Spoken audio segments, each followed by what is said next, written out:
Assalamualaikum warahmatullahi wabarakatuh. Izin memperkenalkan diri, saya Bagus Yohan Irnando, NPM 22411024, kelas manajemen 22A. Di sini saya akan presentasi dengan mata kuliah Technopreneurship. Oke, baik. Yang pertama itu what is the Technopreneurship? Technopreneurship adalah gabungan dari kata teknologi dan entrepreneur yang diartikan sebagai bisnis atau usaha yang berbasis teknologi, sehingga tak hanya keahlian dalam berbisnis dan berwirausaha, tetapi juga pengetahuan akan teknologi yang berkembang juga dibutuhkan. Istilah technopreneurship baru dikenal dan semakin populer saat berkembangan teknologi seperti internet dan handphone sudah semakin luas. Orang yang berkecimpung dalam technopreneurship disebut dengan technopreneur. Technopreneurship Studi Object. Suparman Suhanmijaja tahun 1997 mengemukakan bahwa objek studi kewirausahaan meliputi kemampuan seorang dalam hal sebagai berikut. Yang pertama, kemampuan merumuskan tujuan hidup atau usaha. Yang kedua, kemampuan memotivasi diri. Yang ketiga, kemampuan berinisiatif. Yang keempat, kemampuan berinovasi. Yang kelima, kemampuan membentuk modal. Yang keenam, kemampuan mengatur waktu dan membiasakan diri. Yang ketujuh, kemampuan mental yang dilandasi agama. Dan yang kedelapan, kemampuan membiasakan diri dalam mengambil hikmah dari pengalaman yang baik atau menyakitkan.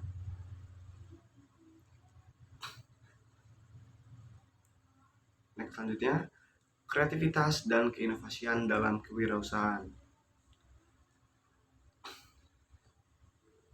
Baik, definisinya, kreativitas dan keinovasian adalah dua elemen yang penting dalam kewirausahaan.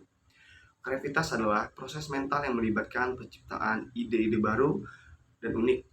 Ini bisa berupa ide baru tentang bagaimana menjalankan bisnis, ide baru tentang produk atau layanan, atau ide baru tentang cara memasuki pasar. Kreativitas membantu wirausaha untuk membedakan diri mereka dari kompetisi dan menarik pelanggan. Sedangkan keinovasian adalah penerapan ide-ide kreatif tersebut. Hal ini melibatkan penciptaan produk, proses, atau layanan baru yang meningkatkan efisiensi, efektivitas, atau kepuasan pelanggan. Keinovasian membantu bisnis untuk tetap relevan dan kompetitif di pasar yang selalu berubah. Next, selanjutnya, Stage and Creativity in Entrepreneurship. Yang pertama, tahap persiapan. Kesiapan untuk berpikir kreatif dilakukan dalam bentuk pendidikan formal, pengalaman magang, dan lain-lain.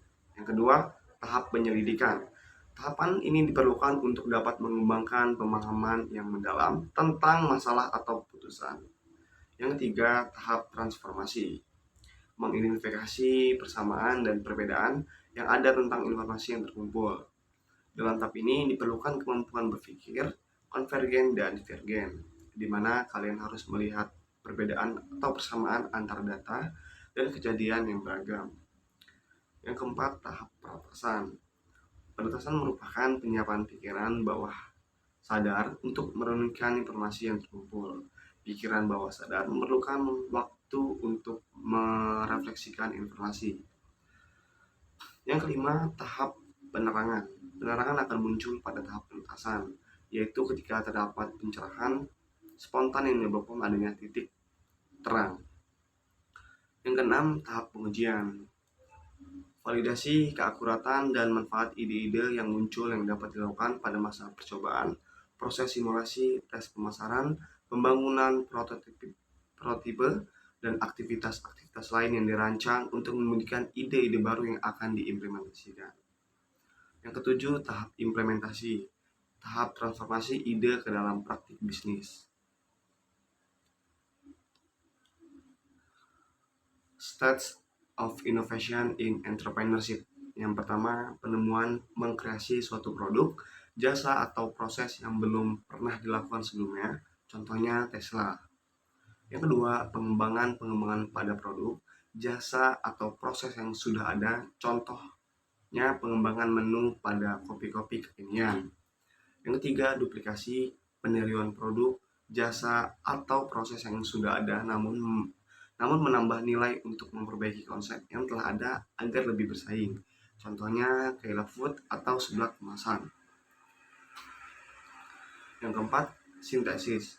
Perpaduan konsep dari faktor-faktor yang sudah ada menjadi formulasi baru, contohnya arloji pada Casio yang sudah ada. Next, selanjutnya, what is the startup? Startup adalah istilah yang digunakan untuk merujuk pada perusahaan baru yang bergerak di bidang teknologi atau inovasi. Biasanya dengan potensi pertumbuhan yang cepat. Secara umum, ada beberapa ciri yang biasanya terkait dengan startup. Yang pertama itu inovasi. Startup seringkali didirikan untuk menghadirkan inovasi baru di pasar. Mereka menciptakan produk atau layanan yang berbeda atau lebih baik dari yang sudah ada. Seringkali dengan menggunakan teknologi baru atau pendekatan baru.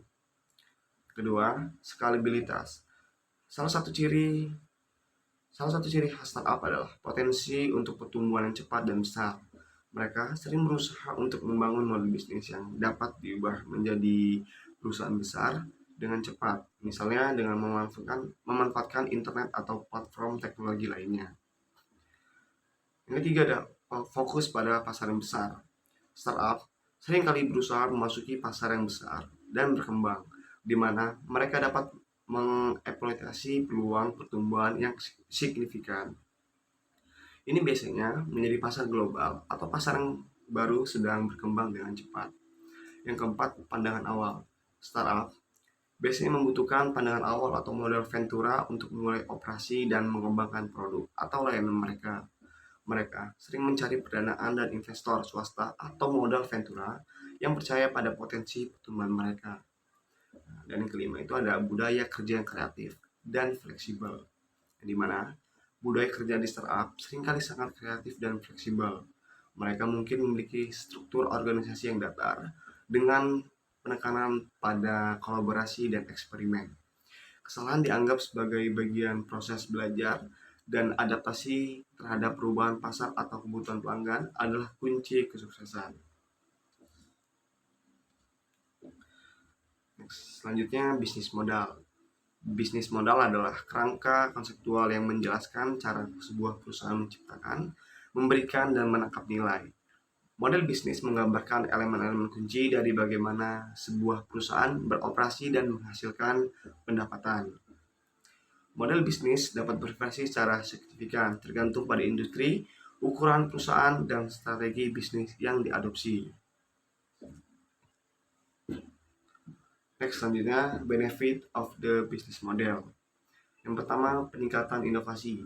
Model bisnis yang baik mendorong perusahaan untuk terus mencari cara baru untuk menciptakan dan menangkap nilai. Yang kedua, kesesuaian dengan pasar. Dengan memahami pelanggan dan kebutuhan pasar yang lebih baik melalui model bisnis, perusahaan dapat menyesuaikan penawaran mereka untuk lebih memenuhi kebutuhan dan keinginan pelanggan.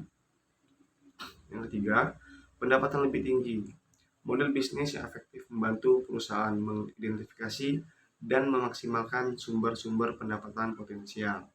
Dengan memahami cara terbaik untuk mengekstrak nilai dari produk atau layanan mereka, perusahaan dapat meningkatkan pendapatan mereka secara signifikan.